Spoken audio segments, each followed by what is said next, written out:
Okay, it's been a long time. First and foremost, let me go ahead and apologize to everybody who's been listening in and enjoying the commentary that I speak about. Definitely appreciate it. I do have to give my apologies because as for a couple of days, I've been prepping for a poker tournament. And because of that, I need to be on my A game, especially when money's on the line.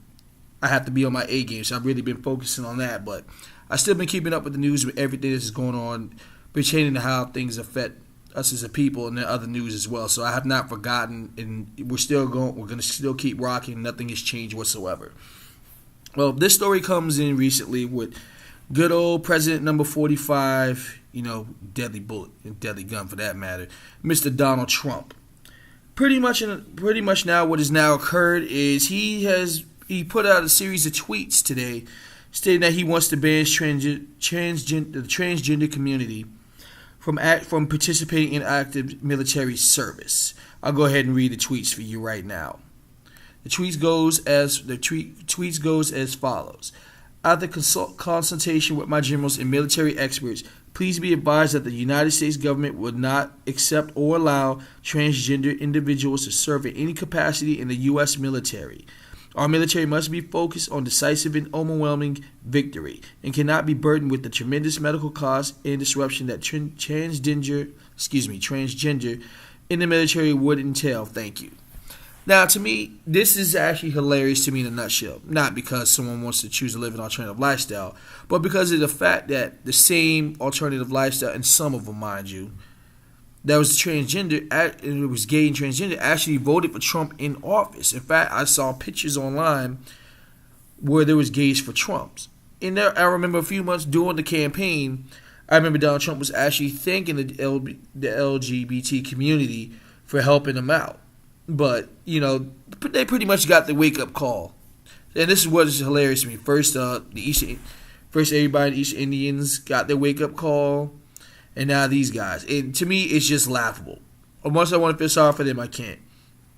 And you have to think of it in perspective.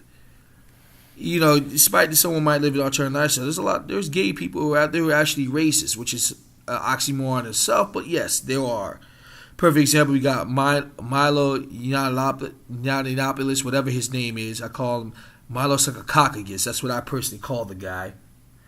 He's just a venomous racist piece of shit, and I'm not going to say a sugarcoat about it. But here's the thing.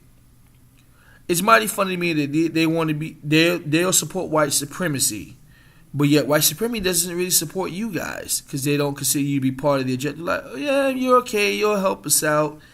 And, you'll help us railroad against other races, but we're not really going to let you become one of us. And hence is why they got the wake-up call. And to me, I couldn't help but laugh when I saw the post this morning. It was just actually hilarious to me. They got their wake-up call. Just like when Donald Trump put the ban from trap Muslim ban. They got some of the East Indians got their wake-up call. So I can't feel sorry for you. As Tariq Nasheed says, hold your own nuts. I can't feel sorry for them. I can't feel bad for what's going on based off of what's happening. And based on how they acted and who they voted for. So I'm not going to feel the least bit any sympathy for them whatsoever. I can't and I refuse to do so. Now, the thing I find most interesting is, now keep in mind that this tweet actually came only a few weeks after the Defense Secretary James Mattis said he would give military chiefs another 6 months to conduct a review to determine if the transgender individuals were allowed to participate in active service. And the deadline for that review is December 1st, 2017. Wow, a whole 5 months to go, and they already made a decision pretty quick. So there it is, right there. They didn't even want to go into effect about it. They just made the decision right there to do it. So I mean, again, I can't really feel sorry for them. Now, of course, there's some people who are very upset and they're complaining of the LGBT community. Of course, they're very upset, and that we can see why. But again, I can't feel sorry for them as a group based on the majority of y'all voted for Trump. What I found interesting most of anything is, what I learned about all this is, not so much as learn, but just put it in proper context. Donald Trump is going out of his way to undo everything that President Barack Obama has done. And personally speaking, considering President number 44, Barack Obama, had 8 years in office, 2 terms, and did absolutely nothing for the African American community, I don't give two shits what happens to his legacy. You know, like he was trying to bully us to vote for Hillary Clinton. Like, you guys need to get out there and protect my legacy. Fuck your legacy. You don't deserve to have a legacy. You pretty much set the conditions for what we're in as a people are right now. It's really bad. We're in the most dangerous period in history. Everything's going wrong, and not that the racism and brutality stuff wasn't existing before, but it's really now become prevalent. In fact, it's becoming to a point now where they're trying to get America to pretty much want to agree, to pretty much coincide and agree in saying it's okay for a black man to be murdered or anything to happen to him, and that's pretty much what happens. It all started with good old President Obama, with the whole blue lives matter. The whole blue lives matter. Just put us all in just not doing anything for African Americans. Went out his way to never even speak on the African American atrocities, but be first in line when children get shot at the school, which as heinous as that was. He was the first there. He was right there, but didn't want to speak on African Americans getting killed. Didn't speak of any of that.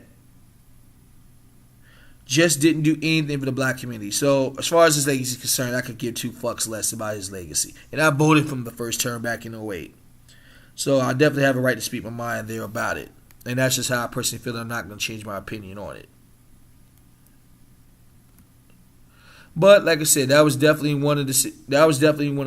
I said, Donald is definitely going out of his way to make sure he does everything that Barack Obama has done.